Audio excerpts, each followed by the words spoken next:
Di kebaktian 1 tadi saya sampaikan judulnya kasih itu sabar. Ngomong kanan kirinya, yang sabar ya sama saya.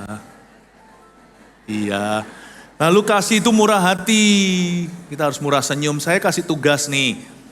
Ya, nanti kalau pulang, kalau Anda lihat usher, Anda lihat orang-orang pelayanan, apalagi yang berseragam kelihatan yang ada kepleknya ini, yang ada tandanya, tolong ya kasih senyuman lah. Mereka semuanya itu berdiri loh, coba lihat itu yang di kiri kanan itu, ibu-ibu di sana semuanya berdiri demi Anda ya. Lalu kita berikan apresiasi untuk mereka. Saya selalu ingatkan para pelayan Tuhan, be nice ke jemaat. Tapi jemaat juga nggak kalah, be nice ke pelayan-pelayan Tuhan. Mereka juga jemaat Tuhan. Ya, sayangi, cintai pelayan-pelayan Tuhan yang ada yang melayani Anda. Jadikan hidup mereka. Ini hari Minggu biasanya kan mereka liburan. Pulang di sini Anda kemana? Mungkin jalan-jalan, makan ya kan. Tapi hari ini mungkin beda. Mau double terus ibadah. Tapi pelayan-pelayan Tuhan gak kemana-mana loh. Ini yang tadi main keyboard, ini 6 kali loh. Dia bukan full timer. Dia volunteer atau sukarelawan. Hari ini, hari cutinya, hari libur kerja untuk Tuhan. Coba lihat, kasih tepuk tangan tuh dari kita. God bless you. Lihat dia tepuk tangannya cepat-cepat. Luar biasa ya. Jadi saya minta Anda untuk mempraktekkan kasih di gereja dulu, lalu di hidup Anda. Kebaktian 3, kasih itu tidak cemburu. Kita baca dulu ayatnya, Korintus 13, 1 Korintus 13 ayat 1 sampai 7. Kita baca bersama-sama yuk, 1, 2, 3. Sekalipun aku dapat berkata-kata dengan semua bahasa manusia dan bahasa malaikat, tapi jika aku tidak mempunyai kasih, aku sama dengan gong yang berkumandang dan canang yang gemerincing. Sekalipun aku mempunyai karunia untuk bernubuat, dan aku mengetahui segala rahasia dan memiliki seluruh pengetahuan, dan sekalipun aku memiliki iman yang sempurna untuk memindahkan gunung, tapi jika aku tidak mempunyai kasih, aku sama sekali tidak berguna. Dan sekalipun aku membagi-bagikan segala sesuatu yang ada padaku, bahkan menyerahkan tubuhku untuk dibakar, tapi jika aku tidak mempunyai kasih, sedikit pun tidak ada faedahnya bagiku. Kasih itu sabar, kasih itu murah hati, ia tidak cemburu, ia tidak memegahkan diri dan tidak sombong. Ia tidak melakukan yang tidak sopan dan tidak mencari keuntungan diri sendiri. Ia tidak pemarah dan tidak menyimpan kesalahan orang lain. Ia tidak bersuka cita karena ketidakadilan, tetapi karena kebenaran. Ia menutupi segala sesuatu, percaya segala sesuatu, mengharapkan segala sesuatu, sabar menanggul segala sesuatu. Kasih itu tidak cemburu. Ayat 4, kasih itu sabar, sudah tadi. Kasih itu murah hati, itu juga sudah. Ia tidak cemburu. Katakan, kasih tidak cemburu. Ini bukan cemburu suami istri, misalnya kalau suaminya diambil orang lain, dia gak cemburu. Nah itu berarti ada sesuatu yang salah dalam pernikahan mereka. Ini bukan cemburu seperti yang kita bayangkan. Karena bahasa Indonesia cemburu itu artinya besar, artinya luas. Kalau pasangan Anda tiba-tiba diteleponin terus sama si mantan, nah Anda berhak untuk cemburu. Berarti cemburu Anda melindungi pernikahan Anda. Tapi jangan halalkan semua metode. Segala sesuatu yang Anda lakukan sesuai firman. Tegur suaminya. Kok terus ya kontak-kontakan. Kalau perlu minta tolong sama gembalanya untuk ingatkan, untuk mendoakan Anda. Ini bukan cemburu yang demikian.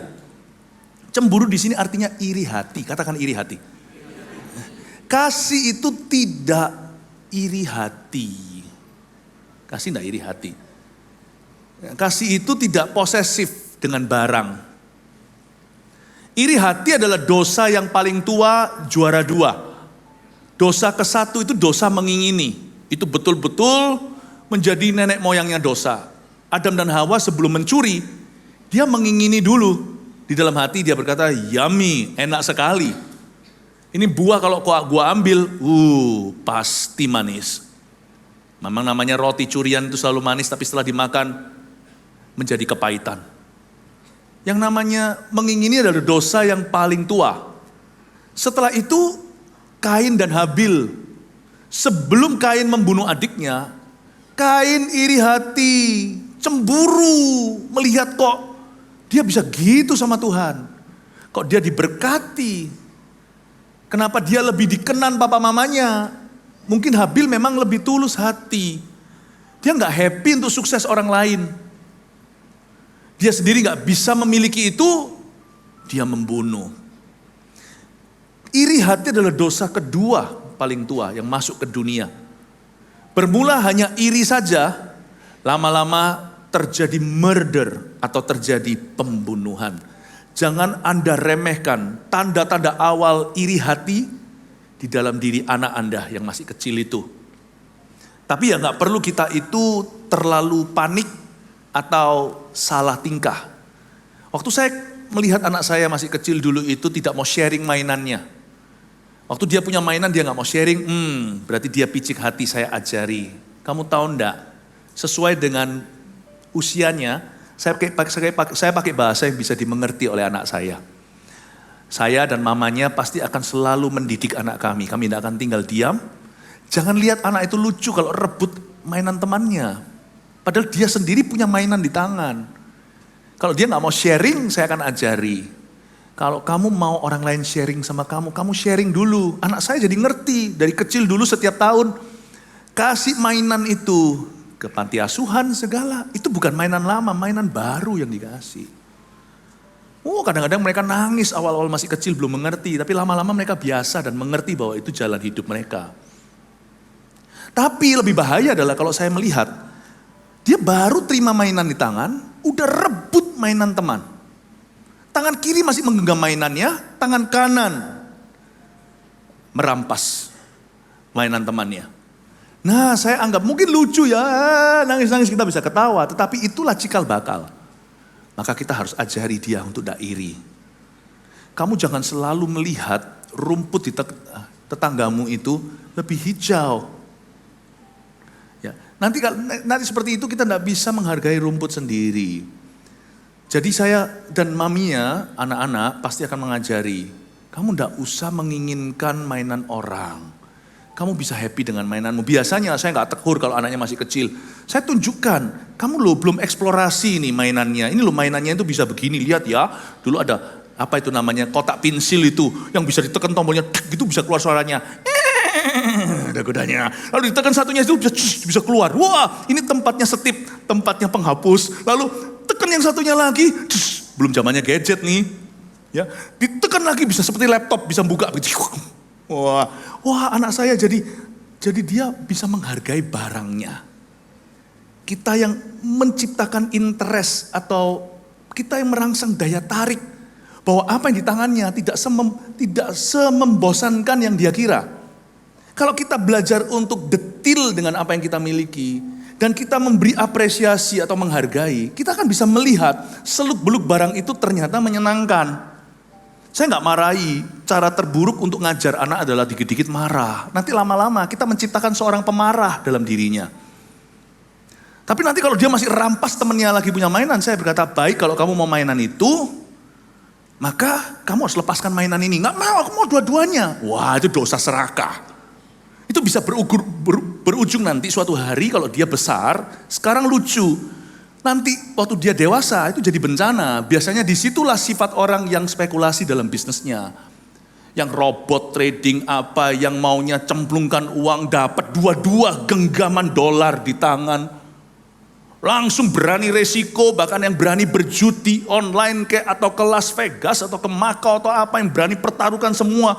Demi dapat lebih banyak lagi supaya dia bisa memiliki dan tangannya bisa menggenggam harta. Sekarang lucu, nanti suatu hari monster dia. Itu yang akan membawa bencana dalam kehidupannya. Orang tua harus peka melihat dosa cemburu itu sudah dimulai dari benih ketika anak masih kecil. Tapi gak usah begini loh ya. Dia rampas mainan temannya langsung kita tengking. Hai setan keluar dari orang ini. Gak usah keterlaluan. Gak usah berlebihan.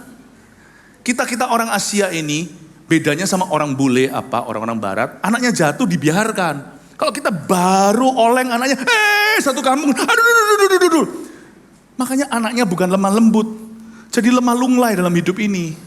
Dikit-dikit perlu healing, strawberry.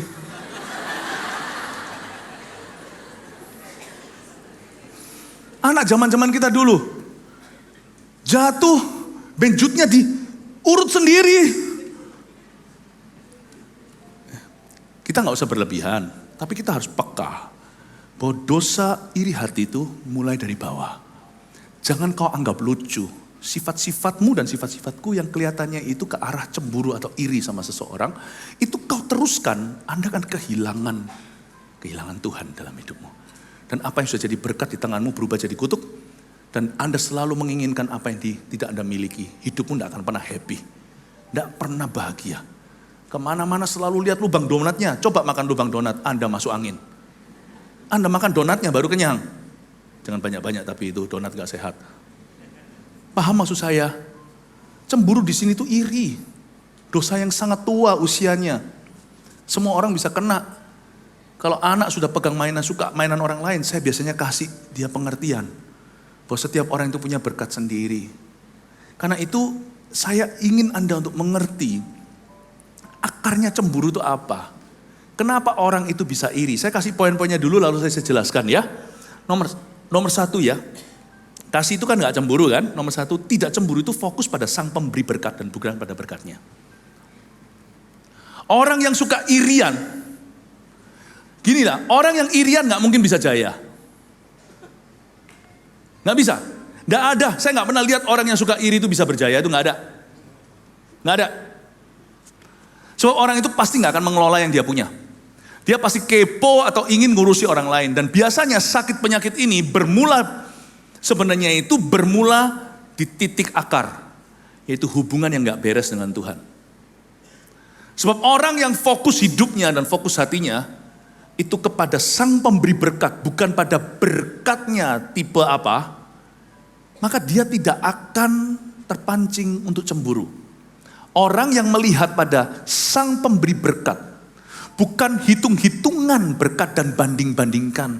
Sebab kalau kita punya roh yang membanding-bandingkan, dibanding-bandingke, yo mesti kalah. Kenapa? Karena manusia cenderung gak bisa lihat wajahnya sendiri, kecuali dia bercermin. Kalau kita selalu mikir, yang gak aku miliki itu yang bisa buat aku happy. Kapan sana akan happy? Ada orang yang begini loh, bukan dengan barang loh, dengan orang loh. Ada perempuan cantik sekali, tapi berat jodoh. Bukan karena jodoh berat, tapi karena dia sendiri yang mempersulit. Dia mempersulit dirinya. Ada tipe orang itu, ini semakin penyakit rohani. Pokoknya kalau sampai dia itu disukai sama satu laki-laki, langsung dia ilfil. Ada kan perempuan yang begitu, biasanya seperti ini tidak menghinggapi perempuan yang tampangnya biasa. Biasanya yang perempuan tampangnya cantik sekali, biasanya terlalu tebang pilih. Bukan tebang pilih, terlalu pilih-pilih. Jadi kalau dia disukai sama pria tertentu, langsung dia gak mau. Cowok juga ada yang kayak begini. Kalau dia lihat satu cewek itu, satu perempuan itu sudah betul-betul idaman hati, dia kejar mati-matian. Apalagi kalau ada saingan, dia lebih terpicu adrenalinnya. Lebih tertantang dia. Laki-laki kan ingin menaklukkan dunia. Semakin tinggi itu bukit dan gunungnya, maka itu adalah Himalaya yang harus dia taklukkan. Lalu laki-laki itu melihat bahwa wanita ini, wah semua orang kejar dia. Dia bunga sekolah. Dikejar mati-matian. Detik wanita itu mau, laki itu langsung ghosting, langsung hilang. Saya ngerti loh bahasa-bahasa begitu. Ghosting itu apa sih? Menghilang kan? Udah gak WA, gak apa. Dia kejar target berikutnya. Dikiranya hunting game gitu. Karena orang kalau sudah punya sakit rohani itu, segala keputusannya pun tidak akan betul. Dan dia akan mempersulit jalannya sendiri. Cemburu atau iri itu merugikan diri sendiri lebih dari siapapun di dunia ini. Sebab yang kau iri, yang Anda irii, tidak akan terasa. Gak ngefek apa-apa. Yang terasa yang irian. Itu yang akan berdampak dalam diri Anda. Anda mempersulit jalan sendiri. Makanya jangan suka iri. Karena orang yang iri adalah orang yang tidak fokus pada sang pemberi. Dia hitung-hitungan berkatnya. Dan dia banding-bandingkan berkat itu. Dan dia merasa orang lain yang punya itu selalu lebih bagus dari dirinya. Jaga-jaga jikalau Anda mengira bahwa rumput tetangga lebih hijau dari rumputmu. Coba sekali-kali melirik kebun tagihan airnya. Jangan iri sama sukses orang. Karena orang itu punya berkatnya sendiri dari Tuhan. Dan orang itu juga bayar harga yang tidak kau bayar. Tidak kau bayar. Jangan serta-merta tiru metodenya. Kebanyakan orang kalau suka irian, dia suka mengcopy metode orang tapi tidak pernah membubuhkan di footnote di bawah, ini dari siapa idenya. Kalau orang itu memang kepingin dapat glory atau dapat kemuliaan, dia tidak akan fair dengan orang lain. Dia mau mencuri ide orang, tapi tidak mau mengakui bahwa orang itulah yang berjasa. Karena itu orang yang suka iri hati tidak akan punya teman yang lama. Karena dia selalu akan egois untuk me, aku dan aku lagi. Tidak akan ada orang mau langgeng sama dia baik dalam bentuk kongsian, kerjasama. Suami istri juga, kalau suami selalu iri dengan sukses istrinya, lama-lama cerai itu. Kenapa istriku gajinya lebih tinggi? Ya sudahlah. Kalau Anda punya konsep benar tentang keuangan dalam keluarga itu satu di mata Allah. Susahnya apa kalau keran kanan ditutup keran kiri lebih deras? Kadang-kadang keran kirinya yang sumbat keran kanan yang jalan. Kalau kita anggap bahwa suami istri itu pasangan itu saingan, lama-lama Anda berdua tidak akan harmonis dan anak-anak akan terasa imbasnya. Atau sebaliknya, sang istri merasa bagaimana. Bisakah kita itu bahagia? Saya kagum dengan istri saya. Kadang-kadang kalau ada orang ngajak saya foto, itu kasihkan ke istri saya, tolong fotokan.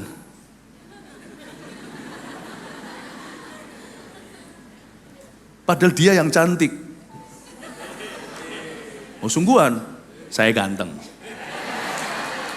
Enggak, istri saya itu baik hati. Istri saya itu selalu, tidak pernah di antara kami, 25 tahun kami menikah tahun ini.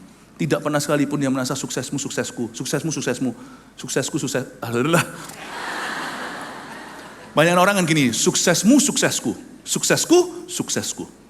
Bukan suksesmu, paham ya? Orang egois kan mau menang sendiri. Istri saya itu selalu mengalah, selalu memberi yang terbaik. Dan saya selalu bahagia. Karena itu saya selalu berniat untuk membahagiakan dia di atas muka bumi. Orang yang harus saya bahagiakan, yang terutama adalah istri saya. Saya mengasihi dia. Nah, dia tidak pernah, ada orang terus bertanya, kenapa nggak pernah khotbah sekali? Sekarang ini orang beda yang khotbah banyak. Istri saya bisa melakukan apa yang Anda tidak bisa lakukan dalam hidup saya. Memahami saya. Nggak gampang untuk bisa mengikuti seorang revivalist, untuk ikut disalibkan. Dan saya beritahu ya, kalau dalam rumah tangga, kita itu bisa saling cinta, saling berniat untuk mengutamakan kepentingan pasangannya, untuk membahagiakan pasangan kita. Maka rumah tangga itu akan berhasil. Kalau saya paling kasihan kalau lihat suami dan istri itu saingan. Papa dan mama melemparkan pertanyaan waktu anak masih kecil sehingga trauma. Kalau papa sama mama sama-sama di jurang, lu tolong yang mana? Itu pertanyaan macam apa? Bertaubatlah saudara. Itu membuat anak Anda trauma. Dia jawab papa, dia merasa bersalah. Tidur hari itu gak enak. Dia jawab mama, dia akan merasa guilty. Janganlah seorang laki-laki di dalam rumah tangga gak boleh cemburu sama istrinya. Justru rumah tangga Kristen yang nampak ideal begini, yang mamanya dipuja oleh seluruh anggota keluarga. Papa sama anak-anak sangat memuja, adore the mommy. Kalau seumpamanya di sana ada candaan gimana itu, selalu kalau candaan, mereka ibu dan anak selalu bully papa. Itu yang bahagia, keluarga yang bahagia. Tapi visi papanya yang paling dikagumi di keluarga itu. Istri maupun anak-anak, semuanya belanin visi papanya, visi sang suami. Itu keluarga bahagia. Mama yang dipuja, visi papa yang diikuti. Jangan saingan. Lalu hasil ketegangan. Anak kalau lebih dekat sama lu. Jangan begitu. Cemburu itu memecah belah, tidak mempersatukan. Ini cemburu yang dimaksudkan di sini itu iri hati. Ya. Demikian pula di dalam pelayanan. Kenapa sih iri? Karunia lo beda-beda. Orang yang irian adalah orang yang tidak cemburu, orang yang tidak fokus maksudnya pada sang pemberi berkat. Tapi dia lebih hitung-hitungan berkatnya dan saling membanding-bandingkan. Itu sebuah kebodohan di mata Tuhan. Karena tidak ada orang bisa dibandingkan. Ya. Yang kedua, tidak cemburu itu berterima kasih untuk apa yang kita miliki. Sebelum kita bisa menghargai orang lain, hargai dulu diri sendiri. Yang saya maksudkan hargai diri sendiri bukan mengasihani diri sendiri loh ya, atau mementingkan diri, bukan mengutamakan kepentingan Anda. Menghargai diri sendiri itu adalah gambar diri yang sehat. Makanya Tuhan berkata, kasihilah sesamamu seperti dirimu sendiri. Yang perempuan, siapa di sini wanita yang single, angkat tangan. Yang tidak angkat tangan, may you be single forever. Ya, oh ada yang angkat tangan, cukup, saya tidak mau single forever, diangkat terus tangannya ya, udah cukup, ya nanti Anda akan menikah. Ada perempuan nih, kalau semuanya di sini ada wanita yang masih single, mau cari pasangan, gampang, nggak usah rohani, tentunya harus Kristen, anak Tuhan, seiman. Tapi kalau Anda mau tahu apakah dia pasangan yang siap, apakah dia siap untuk membangun rumah tangga, gampang, lihat aja dia take care dirinya sendiri nggak?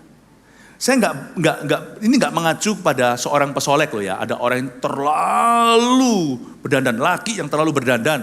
Saya nggak hakimi sih, tapi laki seharusnya sedikit rough draft, nggak apa-apa. Ya, sedikit oke lah. Yang penting itu pokoknya laki mandi, gosok gigi. Anda mau lihat seorang pria, hai wanita, apakah dia siap untuk membangun hubungan serius? Lihat kamarnya, kamar pecah nggak? Lihat dia sisiran nggak? Oke? Lihat aja apakah dia punya pekerjaan tetap nggak kalau dia sudah usia bekerja atau terus bergantung sama papa mama. Kalau dia sekolah nih, misalnya, kalau sudah kuliah nih sama-sama kuliah, dia itu tanggung jawab nggak sama mata pelajaran, telat-telatan nggak, bolos-bolosan nggak, ulang-ulang nggak semesternya.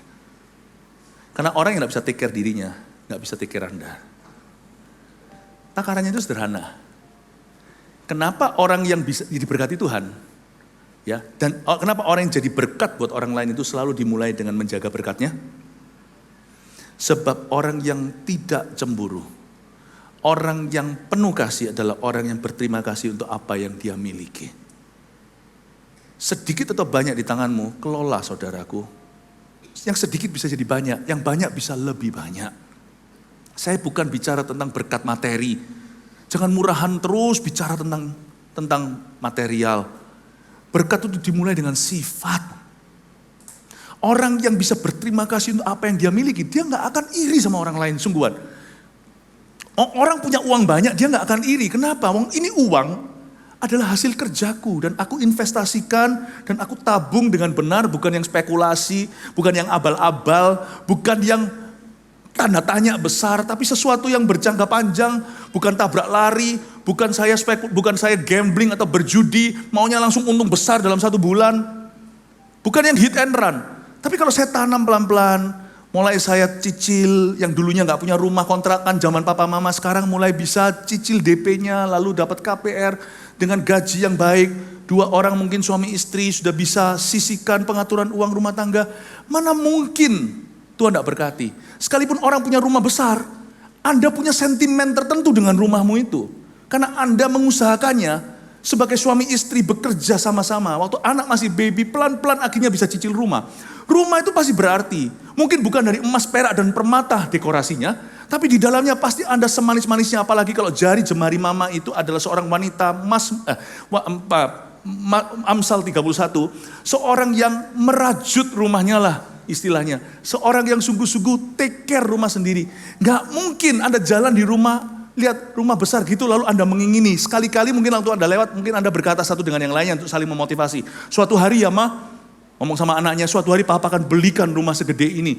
Tapi gak mungkin Anda akan terobsesi dengan rumah itu. Anda pulang ke rumah happy, ini loh rumah kita. Hasil kerja kerasnya papa mama, didekorasi dengan kasih. Gak mungkin Anda itu iri. Sungguhan.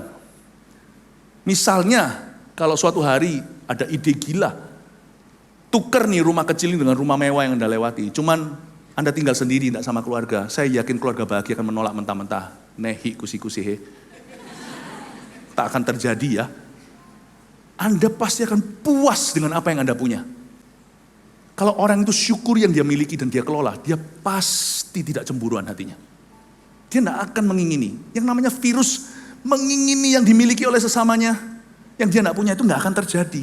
Adapun hanya godaan yang lalu lalang. Lewat gitu aja, tidak pernah melekat di dalam dirimu. Kenapa orang itu ada yang suka cemburu, terus mengharap, selalu menginginkan apa yang orang lain miliki, itu kan hatinya kosong. Gambar dirinya salah. Atas ke bawah, apa yang kupunya, aku beli dengan sah. Saya mau berdiri sekarang di depan orang yang jauh lebih punya misalnya, punya segalanya atas ke bawah semua brand. Saya nggak akan iri kok. Punya lu, punya gua. Dalam hal ini, saya punya pendirian yang kuat. Dan kepada orang yang tidak memiliki apa yang kita miliki, kita juga tidak menghina. Orang itu kan belum sampai di taraf tertentu. Dia masih hidup, dia masih muda. Tunggu aja berapa tahun lagi kalau dia kelola. Bisa-bisa dia melampauimu. Jangan pernah menghina orang. Belajar puas dengan kau miliki. Gak usahlah kepo melirik ke orang lain. Lalu komentar miring-miring. Yang gak punya, kita menyombongkan diri. Kepada yang lebih memiliki, kita minder. Minder gak kesampaian, kita kepingin yang mereka miliki. Gak bisa, akhirnya bunuh karakter. Ngomong ini, ngomong itu segalanya. Jujurlah, yang kau mau kan yang mereka punya. Kau gak bisa, maka kau membunuh, kata Yakobus kan. You kill people's character kan. Itu sakit. Sebab orang yang sehat di dalam imannya, dia akan puas dengan yang dia miliki. Dia tidak akan tertuduh. Sedikit tidak membuat dia patah semangat, banyak tidak membuat dia angkuh. Saya ajari Anda bahwa kasih itu tidak bisa lepas dari gambar diri. Tanya pada dirimu sendiri, siapakah dirimu? Jawablah, aku adalah orang yang dikasih Tuhan, aku masih OTW, aku masih dalam perjalanan. Kasih aku waktu, dengan Yesus aku akan kelola apa yang kumiliki, 5 roti 2 ikanku, akan memberi 5.000 orang makan. Tunggu aja tanggal mainnya. Masih tepuk tangan tuh Tuhan. Jangan suka iri dengan yang orang lain punya. Itu penyakit hati. Itu menunjukkan bolong dalam jiwamu. Dan mau 1.001 harta percuma. Lihat ya, orang yang kayak gitu tidak pernah mentas. Dalam hadirat Allah tidak selesai. Nanti kalau dia jadi kaya, nggak jaminan orang kalau kaya raya itu tidak pamer, nggak jaminan. Ada orang yang sudah punya segala sesuatu masih ingin menunjukkan sesuatu, itu menunjukkan bahwa di dalam dirinya ada suatu cacat jiwa. Jadi kalau itu tidak bisa sembuh dengan Anda suatu hari menjadi orang yang berhasil, tidak bisa sembuh. Bersyukur untuk apa yang kau miliki. Lalu yang ketiga, bergembira ketika orang lain diberkati.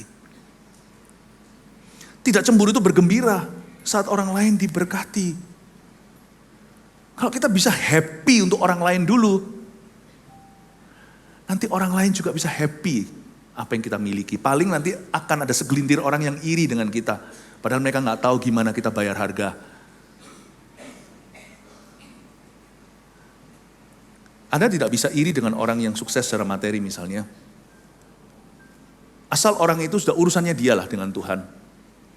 Tapi kalau kita tidak tahu seluk-beluk orang, kita juga tidak boleh cemburu. Jangan pernah marah jikalau Anda mulai startnya sama. Tapi yang satu ganti HP melulu. HP yang sebelum ini loh, saya itu gaptek soalnya, gagap teknologi. HP satu dengan yang lainnya itu selalu saya nggak beli sendiri. Saya nggak bisa bedain, saya nggak sebut nama, saya nggak endorse apa-apa. HP ini, HP A dengan HP B sama brandnya, cuman yang satu itu 101, satu 102, saya nggak bisa bedain. Nggak bisa bedain. Tapi ada orang itu yang penting banget gitu loh. Yang baru keluar nggak peduli dia gajinya mumpuni. Pokoknya dia beli dulu. Pokoknya dia berani royal lah sama dirinya. Teknologi yang paling gimana. Apa-apa pokoknya yang pertama upgrade dulu lifestyle-nya. Kalau perlu pakai kredit card. Nggak penting-penting banget gitu loh. Bukan sesuatu yang sifatnya nilainya meningkat. Bukan sesuatu yang apresiasi tapi depresiasi, yaitu yang turun terus. Anda pakai untuk sesuatu yang sifatnya lifestyle atau gaya hidup yang baru Anda setir keluar langsung anjlok setengah harganya. Ada orang sih nggak berani. Memberi tidak berani dia. Berbagi nggak berani, tapi untuk foya atas diri, wow. Ya. Dan mulainya startnya sama, tapi satunya lagi, startnya dia sungguh-sungguh, karir diseriusi, dan dia tidak cabut lari, di situ yang namanya CV-nya, kurikulum fit-nya, atau resume kerjanya itu dia nggak pindah-pindah. Sekian puluh tahun cuma 1-2 perusahaan itu, dan dia sungguh-sungguh, naik pangkat lagi, dan dia tabung. Orang lain foya, HP-nya dia selalu ketinggalan 2 jaman. Tapi ya jangan yang zamannya Chow Yun Fat yang botol minum itu dulu. Orang akan lihat aneh-aneh lah. Orang sekarang HP-nya sudah masuk kantong, yang ini masih gede itu zaman-zaman dulu Nokia, Motorola itu. Ya kan? Asal ya yang kira-kira upgrade bisa nanti, dia tabung dulu. Dan dia enggak tabungnya ngawur. Dia lakukan PR-nya. Dia riset dulu kira-kira apa yang berjangka panjang, aku enggak kepingin tergesa-gesa kaya. Dia tabung perlahan-lahan, dulunya kontrakan, sekarang punya ruko di mana. Atau punya rumah di pinggir-pinggiran kota Medan, agak keluar sana, dulu keluar, sekarang kotanya melebar, sudah sampai di situ. Dulu tempat itu sawah, sekarang perumahan. Jangan heran ya, 7 tahun itu waktu cepat loh, 10 tahun itu enggak ada artinya. Kalau Anda mulai umur 25 aja sungguh-sungguh, Anda umur 45 itu baru 20 tahun. Itu 20 tahun sudah. Masih umur 45. Umur 45 yang sini ngutang sana sini. Umur 45 yang sini sudah ajak papa mamanya liburan. Liburan ke Jepang, mumpung yen lagi murah. Saya enggak punya travel agent, jadi saya enggak ngomong gini. Saya cuma cerita. Paham ya? Lalu yang umur 45 yang ngutang sana sini, mulai cacat, orang ini gini, matre apa salahnya. Gampang lah. Gampang cara membuat orang silau terhadap salahmu adalah menyalahkan orang lain. Yang matre itu yang dari umur 25 itu loh, gonta-ganti HP ini itu, lakukan ini itu yang matre. Yang ini 45, dia menikmati hasil hikmat dan bijaksananya mengelola dari 5 roti 2 ikan di tangan. Jangan cemburu lah. Harganya lain kau bayar. Kau bayar harga mie ya mie yang kau dapat. Kau bayar harga steak ya steak yang kau dapat. Jangan kau iri dengan berkat orang lain. Kelolalah berkatmu. Jangan iri, jangan cemburu. Itu kebodohan. Nah masalahnya yang bisa dibodohi sekarang di zaman media sosial adalah banyak orang. You be careful. Hati-hati karena orang yang selalu memandang pada berkat. Dan bisa juga mengingini berkat itu atau bisa mencacat. Orang yang selalu membandingkan diri dengan itu dan hidupnya di area itu obsesinya adalah berkat melulu. Orang itu tidak bisa melihat Tuhan dalam hidupnya. Dan dia tidak mungkin bisa mengelola apa yang dia punya. Dia gagal terus padahal waktu terus berjalan itu meterannya. Sekarang dia 20, besok 40, sebentar lagi 50 itu meterannya jalan. Dan kalau Anda tidak bisa mengelola apa yang Anda miliki, bagaimana bisa jadi berkat buat orang lain? Kalau Anda bisa berterima kasih untuk berkatmu sendiri. Maka nanti terakhirnya gigit jari, tapi lidah masih berbicara. Waktu jari kita gigit, kita masih bisa ngomong beberapa kata. Biasanya waktu kita bicara, angkat bicara, akhirnya kita tidak bergembira. Tetangga kita, rumputnya sekarang sungguh-sungguh lebih hijau dari kita. Bapak Ibu Saudara, ini yang saya sebut sebagai penyakit rohani. Cemburu alias iri hati. Oleh karena alasan inilah, Kain sungguhan membunuh. Zaman ini membunuh pakai pisau mungkin enggak. Mungkin juga enggak pakai tembak. Tapi kita bisa membunuh dengan tangan dan jari yang sama. Kita bisa lewat media. Kita bisa lewat fitnah. Kain masih hidup hari ini ternyata. Dalam diri orang-orang yang iri. Memang ada orang-orang yang berkatnya itu enggak sah. Itu bukan berkat Allah. Ya sudahlah, cepat lambat maling akan ketangkap. Tapi ada orang juga yang berhasilnya itu katrolan. Ya sudahlah. Udah gak usah terlalu urus sesuatu yang bukan urusanmu. Urusi hidupmu dan berbuahlah terus. Ada waktunya nanti. Jikalau Anda ditaruh di posisi pengaruh, Anda akan urusi orang-orang lebih daripada yang kau kira. Misalnya jikalau Anda jadi hakim. Misalnya jikalau Anda jadi aparat. Misalnya jikalau Anda menjadi jaksa. Atau misalnya jikalau Anda jadi pendeta. Jadi dokter. Anda akan urusi badan orang dan penyakit orang. Tapi biarkan itu nanti terjadinya lewat tangga pengaruh ketika Allah mengangkatmu, hai Yusuf, di negara Mesir. Waktu Anda menjadi Perdana Menteri atas semua, maka Anda harus urus. Tapi kadang-kadang kita mau urus orang lain sementara kita hidupnya masih kurus. Hidup masih kurus mau ngurus. Berujung nanti murus-murus. Kita sendiri yang sakit. Urusi hidupmu. Setiap orang harus belajar untuk hidup tertib.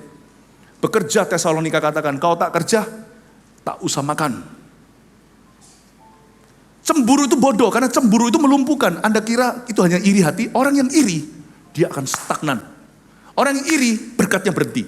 Orang yang iri, putus hubungan dengan Tuhan. Orang yang irian, akhirnya, kalau Tuhan bicara hanya teguran, hai Kain, kemanakah Habil itu darahnya berseru padaku? Emangnya aku ini penjaga adikku? Lah ya iya kata Tuhan. Orang yang iri tidak bisa dengar suara Tuhan baik-baik, dia akan mendengar suara Tuhan hanya teguran. Dan orang yang iri, tidak akan happy. Orang yang iri tidak akan lagi mengalami penyertaan Allah dalam hidupnya. Dia tidak bisa berbuah-buah. Orang-orang yang cemburu tidak fokus pada sang pemberi soalnya. Orang yang cemburu itu tidak tahu kata kamsyah. Berterima kasih untuk apa yang dia sudah miliki. Dia selalu merasa kurang terus.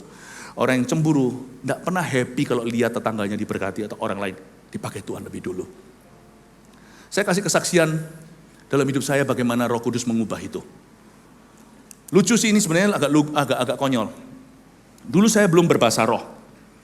Sebenarnya dulu saya anti bahasa lidah. Karena saya sebelum bertobat, dulu pernah ke gereja dan gereja saya bukan tipe gereja karismatik. Sehingga saya agak asing dengan yang beginian. Suatu saat di gereja kami, belum zaman GMS, saya masih sekolah Alkitab. 92, 95, hijau. Ya saya baru bertobat lah. Baru bertobat, memang saya langsung masuk sekolah Alkitab. Hari-hari itu betul-betul saya dilatih sama Tuhan untuk tidak cemburu. Saya dulu susah sekali untuk terima bahasa roh. Karena saya suka mempermainkan, saya suka membuat lelucon tentang bahasa lidah. Karena saya nggak happy lihat orang lain kok dapat dulu. Kejadiannya begini, suatu hari ada seorang pembicara Indonesia dari Toronto datang, berkunjung di Vancouver, Kanada tempat saya tinggal. Lalu gereja tempat saya beribadah itu sekitar jumlahnya 100 orang. 100 orang, lalu waktu itu terjadi kebangunan rohani. Di zaman-zaman dari Toronto itu banyak ngalami lawatan. Ya. Lalu habis itu datanglah dan dia mulai berbicara tentang Roh Kudus. Pendeta kami waktu itu membuka kesempatan. Lalu setelah ibadah, dia tanya begini, siapa di sini yang kepingin untuk menerima karunia Pentakosta, nanti ketemu di ruang 116. Ya, ruang 116 itu ruangan beneran, suruh ke sana. Lalu kita ke situ semuanya, wah berjejal-jejal, orang nggak mau makan. Itu jarang terjadi kalau di situ orang Indonesia maunya kalau sudah ada soto, susah tuh saingannya. Karena di situ kan dingin, nggak ada makanan-makanan seperti ini. Apalagi kalau di sana sudah ada Hokkien mie, wah sudah. Apalagi sudah ada makanan-makanan, mereka kangen ya kan, makanan di situ makan kue tiaw apa segalanya, udah mereka kumpul makan. Tapi nggak ada yang makan, semuanya datang di 116. Dan mereka semuanya, dan pendeta itu cerita ngomong tentang Roh Kudus. Saya nggak happy. Ketika dia tumpang tangan, semua kecuali saya terima bahasa roh. Dia tumpang tangan semua dapat, termasuk adikku. Adik saya masih umur belia. Umur berapa dia ya? 11 kali.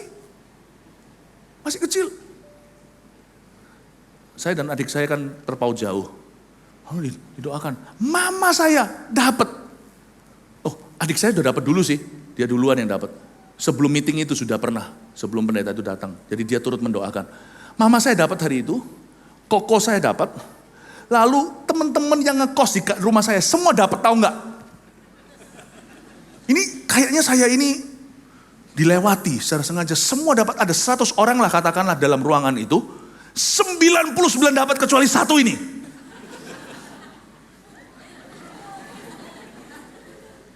Pulang ke rumah, naik mobil sempit berdesak-desakan. Lalu habis itu semua cerita sukacitanya, aku dapat bahasa roh. Satu berkata dalam bahasa lugunya, aku rasa mulutku bergetar. Yang satu lagi berkata, aku rasa sukacita. Teman saya berkata, gak tahu kenapa, happy gitu, rasanya damai. Satunya berkata, aku pasti akan dipakai Tuhan memberitakan Injil. Satu-satu cerita saya gak ada cerita. Aku pasti pakai itu pemberitaan Injil. Saya bilang, saya juga mau cerita. Kenapa? Mau ngomong, apa? Saya mau makan. Yang gak nyantol sendiri. Pulang dari situ semakin menjadi-jadi, saya semakin anti. Saya merasa, nggak ada lah bahasa roh. Mama saya sendiri dapat. Kakak saya dapat. Dan saya sering membuat lelucon, nyanyi pura-pura. Saya cuma ngeledek lah ya, tapi saya nggak bisa tiru tuh bahasa roh, karena untuk niru itu perlu berpikir keras, untuk menciptakan bahasa yang nggak tahu, nggak bisa saya, pasti sedikit-sedikit nggak sadar keluar bahasa Indonesianya, nggak bisa sungguhan bahasa yang tidak ku kenal, susah untuk direkayasa. Akhirnya Roh Kudus suatu hari ngomong sama saya, selama kamu cemburu, sama berkat orang lain dulu, kamu tidak akan pernah mendapatnya. Bertobat saya suatu hari, saya berdoa di kamar saya minta maaf. Saya ngomong gini saya enggak bisa bahasa lidah, saya bilang, Tuhan aku berterima kasih mama sudah dapat dulu. Aku terima kasih Koko sudah dipenuhi Roh Kudus. Aku bersyukur ya Tuhan teman-temanku semua di sini sudah. Aku harap aku seperti mereka. Tapi aku belum dapat. Gak apa-apa. Tuhan ingatlah aku. Saya rendah hati, merendahkan hati. Sebelumnya sombong sekali. Maafkan aku suka menghina dan suka bicara anti. Aku tahu ya Tuhan, ini baik. Dan keluarga aku lihat loh teman-temanku berubah. Sekalipun mereka tidak bisa mengatakan perubahan mereka apa. Aku bisa merasa, kita ini tinggal satu rumah, kos-kosan itu dibawa. Rumah kami waktu itu kan besar, dibawa itu dibawa ke kos-kosan. Saya bilang teman-temanku satu-satu terjadi perubahan. Aku bersyukur untuk mereka. Sambil saya mau nangis tapi saya tahan. Gengsi sedikit. Gak apa-apa Tuhan, it's okay. Aku rapapa Tuhan. Aku berkati mereka. Dalam nama Yesus, amin. Sore itu saya mandi. Di kamar mandi tiba-tiba ada kerinduan. Hati saya, aku yang pingin Tuhan. Tuhan. Dia bilang, Tuhan tolong aku baptisan aku dengan. Belum ngomong Roh Kudus, brus, keluar bahasa roh. Saya ini, Tuhan penuh dengan selera humor. Saya ini dibaptiskan dalam kuasa Roh Kudus dengan tanda berbahasa lidah di WC. Yang lainnya di gereja, saya di toilet. Si bungsu ini keperucut keluar di kamar mandi. Tapi saya bersyukur kepada Tuhan. Detik di mana saya bisa happy untuk orang lain. Saya dapat berkat mereka. Lalu sejak hari itu, saya ingat kok. Saya mulai pelan-pelan pelayanan. Pelayanan saya dimulai dari singer dulu. Di belakang layar sih sebelum saya naik mimbar. Sebelumnya itu ini itulah gulung kabel lah, ikut tim yang ringkas-ringkas lah karena gereja kami itu sewa jam. Orang Indonesia di satu gereja orang Barat. Jadi saya tim peringkas-ringkas lah semuanya. Lalu mulai pelan-pelan saya dipercaya yang lainnya. Saya mulai singer nyanyi. Setelah singer saya mimpin pujian. Saya mimpin pujian itu selalu tidak diminati. Kalau saya mimpin pujian biasa, tapi kalau pas yang pemimpin pujian jagoannya itu ada satu kakak rohani. Itu ya saya melihat orang-orang itu datangnya berjubel-jubel. Tapi saya belajar perkara bahasa lidah. Atau karunia apapun yang merupakan kasih karunia. Jangan kau iri, jangan kau irian. Saya mau ngomong sama Tuhan, aku bersyukur Tuhan, terima kasih. Aku siapkan baik-baik. Saya mimpin pujian masih salah-salah kunci. Ya. Salah ketukan, teman-teman PAW tahu sekarang ketukan saya salah itu sudah dari sononya. Sharing juga sama. Suatu hari dikasih kesempatan. Setiap siswa-siswa sekolah Alkitab ada beberapa yang sekolah teologi termasuk ada satu kakak rohani. Wah kalau dia pulang dari Indonesia dia tunjukkan klip itu. Dia angkat tangan gini orang-orang rebah di lawat Tuhan. Saya punya klip WC di Ungaran. Kalau Anda tidak tahu cerita kesaksian saya, di buku Before 30 itu ada di biografi. Di tahun itu 94 saya pergi ke Ungaran Jawa Tengah. Dan di situ saya intern atau praktek kerja. Di sebuah gereja yang dulu digembalakan oleh Pastor Samuel Handoko dulu sebagai gembala sidangnya. Saya dilatih Tuhan untuk setia. Saya tidak ada gambar yang bisa saya banggakan waktu saya pulang kembali ke gereja asal saya di Kanada. Untuk tunjukkan foto saya itu anjlok. Harusnya saya dulu yang muncul. Kenapa dia dulu? Jadi semua orang gak selera. Kalau saya dulu saya tunjukkan, saya kesaksian apa, ayo siswa sekolah Alkitab ini satu di gereja silakan kesaksian, saya saksikan ini adalah toiletnya. Orang-orang Kanada ngerti, toilet di situ bagus-bagus. Toilet saya ini adalah sekolah teologi di desa. Itu semuanya adalah bootcamp semuanya itu adalah, itu seperti barak tentara. Gak ada yang namanya mewah. Saya tunjukkan di sini saya belajar untuk menghargai Tuhan. Di sini saya belajar melayani. Saya tunjukkan ruang makannya. Saya tunjukkan ruang tidurnya. Yang kasurnya penuh dengan tinggi. Penuh dengan kutu. Saya tunjukkan, nggak ada bahkan tanah tekelnya, itu plasteran semuanya, itu tanah saya tunjukkan, saya belajar rendah hati. Setelah klipnya kakak rohani saya ini, saya pergi ke pulau ini. Orang-orang di lawat Tuhan. Wah, tunjukkan ratusan orang, zaman itu ratusan. Kita gereja itu cuma 100 orang, lihat ratusan itu kayak terbelalak. Wow, ada juga yang mungkin 700 orang. Wah, menyembah Tuhan, kebangunan rohani. Setelah itu selesai semua orang tepuk tangan. Wow, next Philip Mantova. Dengan foto toiletnya. Gak bangga saya. Hari itu, waktu rumpi-rumpi om tante. Di ruang makan ketika kita semua makan makanan Indonesia, tante-tante yang masak. Di situ semua orang seperti semut yang merubung, yang kumpul di depan satu sekolah siswa teologi tersebut, kakak rohaniku. Semua cerita, wah luar biasa yang terjadi di Papua, di Indonesia. Gak ada satupun yang makan bersama dengan saya. Waktu itu saya punya hati bergejolak, Tuhan, aku gak sehebat dia. Tapi Tuhan bilang, siapa bilang kamu saingan? Bisakah kamu senang untuk orang lain? Jadi saya ikut nimbrung di meja itu, saya ikut tanya. Gak ada satupun yang tanya tentang jedingku. Tahu jeding? Jeding itu bahasa Jawanya toilet. Philip, kamu belajar apa di sana? Kamu dikikis ya, semuanya kamu diajari untuk rendah hati ya. Karena rumah saya di situ enak dan mewah. Kami dari keluarga bukan yang kaya raya, tapi dari keluarga yang mampu. Dari sebelum saya kenal Yesus.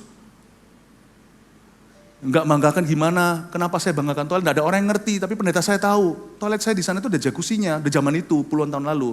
Ada saunanya, itu toilet saya. Di depan itu jendelanya dibuka, kelihatan langsung halaman belakang itu seperti hutan sendiri. Itu kadang-kadang ada bear datang, burung-burung yang biru, yang bagus-bagus itu datang di situ.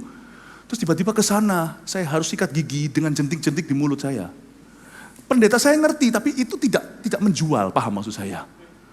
Dan tidak ada orang tanya sama saya, semua tanya sama kakak rohani saya ini. Wah luar biasa gitu-gitu, saya juga akhirnya ikut tanya. Saya ikut tanya. Lalu habis itu ada satu tante namanya Tante Mary. Dia yang paling penuh kasih, kata Philip kasihan ya, tidak ada yang tanya kamu ya. Lu kok tante tahu? Terus tantenya tanya, gimana Philip? Kamu di sana belajar apa? Ini Tante Mary, besar badannya setengah Indonesia, setengah Belanda. Dia bilang, wah kamu belajar banyak ya. Tante bersyukur Philip, kamu pasti dipakai Tuhan dengan cara yang luar biasa. Karena kamu hari itu direndahkan oleh Tuhan. Diajari bahwa di mana-mana kamu harus bisa bersyukur. Dan kamu tidak bandingkan dengan berkat orang lain. Puji Tuhan ya, makasih Tante Mary. Langsung saya tanya sama kakak Roni, lalu gimana? Waktu didoakan terjadi kelepasan. Iya terjadi kelepasan begini, saya doakan. Saya tengging dia 2 kali, langsung dia rebah. Wah seru pembicaraan, pulang situ saya gak iri. Berkat Tante Mary. Saya pulang berkata, bersyukur kepadamu. Untuk kakak rohaniku ini. Pulang dari situ saya menonton film. Dan setiap kali saya nonton film. Zaman dulu itu ada KKR-KKR-nya Billy Graham. Saya nonton video, masih VHS itu gak ngerti anak-anak sekarang ya. VHS itu apa? Itu loh yang video yang kaku kayak kotak gitu. Kayak kotak tisu. Itu saya masukkan ke dalam VHS. Lalu sana ada KKR-nya musik yang namanya Carmen. Yang menciptakan lagu There's a river of na na na na na na na, yang menciptakan lagu itu. Lalu saya nonton itu. Nah sejak hari itu hati saya bebas dari semua irian dan cemburuan. Ketika saya melihat altar call maju orang-orang dalam video, waktu dia tantang orang terima Tuhan, saya nangis. Saya nangis. Dan itu saya bawa-bawa ke gereja sampai teman saya bilang saya aneh. Setiap kali ada altar call di gereja, saya masih ingat, saya pelayanannya apa? Dan ketika pendeta gembala yang mengaltar call setiap minggunya, karena kami cetuskan bulan itu adalah bulan setiap minggu akan ada altar call maju ke depan. Setiap kali maju orang ke depan, saya nangis. Seolah-olah saya yang mengaltar call mereka. Seolah-olah itu papa saya yang maju terima Tuhan. Waktu itu papa saya belum Kristen. Sehingga teman saya bilang, lu ngapain nangis sih? Orang lain maju kok lu yang nangis? Gak tahu. Saya adalah orang paling heboh tanpa mencuri perhatian. Saya nangis di belakang. Kadang-kadang saya nangisnya di belakangnya FOH atau tempatnya orang-orang itu loh yang pegang. Saya dengan seorang teman saya namanya Iwan, kita yang pegang sound system. Bayangin orang saya dulu pernah pegang sound system. Coba bayangin kacaunya seperti apa. Luar biasa. Saya sama Iwan di situ, Iwan tanya sama saya, Lip, kenapa lu nangis? Aku senang sekali. Oh haleluya. Padahal yang maju cuma satu. Hari ini saya melihat ketika saya altar call yang maju ribu. Saya beritahu ya, ketika Anda bisa melihat berkat orang lain, hari itu Billy Graham, Carmen, atau gembala saya sendiri waktu itu maju. Saya nggak nangis karena saya yang panggil maka saya yang bangga, berarti sukses saya, enggak. Ketika saya melihat pokoknya jiwa diselamatkan, peduli amat siapa Allah Tuhan. Ketika saya melihat orang-orang meresponi altar panggilannya, ketika Tuhan mengulurkan tangannya, saya menjadi the happiest person, seolah-olah yang maju itu adalah orang tua saya. Atau seolah-olah sayalah pendetanya yang panggil mereka maju. Saya nangis pada pelayanan saya itu, cuman asistennya Iwan yang di sound system, Lip ambilin kabel ini, Philip ambilin kabel itu, saya yang lakukan itu. Habis saya nangis di sana. Saya nggak sangka suatu hari berkat itu Tuhan pindahkan. Kakak rohani saya hari ini tidak terdengar. Kakak rohani saya itu. Ini adalah kakak rohani yang sama yang mukul adik saya ketika di dalam pertemuan meeting PAW. Karena hari itu Tuhan ajari sesuatu. Kau bisa diberkati hari ini. Tapi jikalau engkau tidak menjalin hubungan yang long term dengan orang-orang yang kupercayakan. Orang-orang yang dipercayakan ke saya itu siapa? Pastor Yohanes Welcome Home yang ikut sama saya sekarang itu. Lalu kemudian ada Pastor Moro, Pastor Lipi, segalanya. Pastor Moro yang pernah menjadi gembalamu. Itu orang-orang yang Tuhan percayakan. Saya tidak punya video yang heboh. Tapi ketika mereka bicara sama saya pertanggungjawabkan hidup mereka. Yang satu bisa berdasar karisma. Yang satu berdasar perkara sederhana yang saya pupuk perlahan-lahan. Tidak ada klip yang saya bisa banggakan di hadapan 100 orang. Tapi hari ini, Pastor Moro masih bersama dengan saya sekarang. Berkibar jaya di seluruh Asia. Pastor Yu hari ini menjadi wakil saya di GMS Rooftop. Di Mother Church atau di tempat di gereja pangkal Anda. Dan juga melahirkan Pastor Moro, Pastor Maxi, dan yang lain-lainnya Pastor Vena. Saya tidak punya sesuatu yang saya banggakan. Saya cuma satu aja pegangan. Ketika bukan saya the man of the hour, orang yang Tuhan pilih untuk jam itu, saya bangga untuk orang pilihan Tuhan saat itu. Ketika saya melihat pelayanannya laris, dirubung atau diserbu sama orang seperti itu, saya tidak akan iri, saya tidak akan mencacatnya, saya malah mendukung dan mendoakannya supaya dia dipakai Tuhan. Saya turut bertanya, ikut nimbrung, ikut bahagia. Cuman itu saja modalku. Happy untuk berkat orang lain dulu. Siapa pernah sangka itu bonus? Tuhan mau ambil juga gak apa-apa. Semua pemakaian Allah itu kasih karunia. Siapa ngerti suatu hari Tuhan berkata, karena kamu terus happy untuk berkat orang itu, berkat orang itu kupindahkan kepadamu. Atau gak perlu dipindahkan lah, sehingga orang itu gak punya.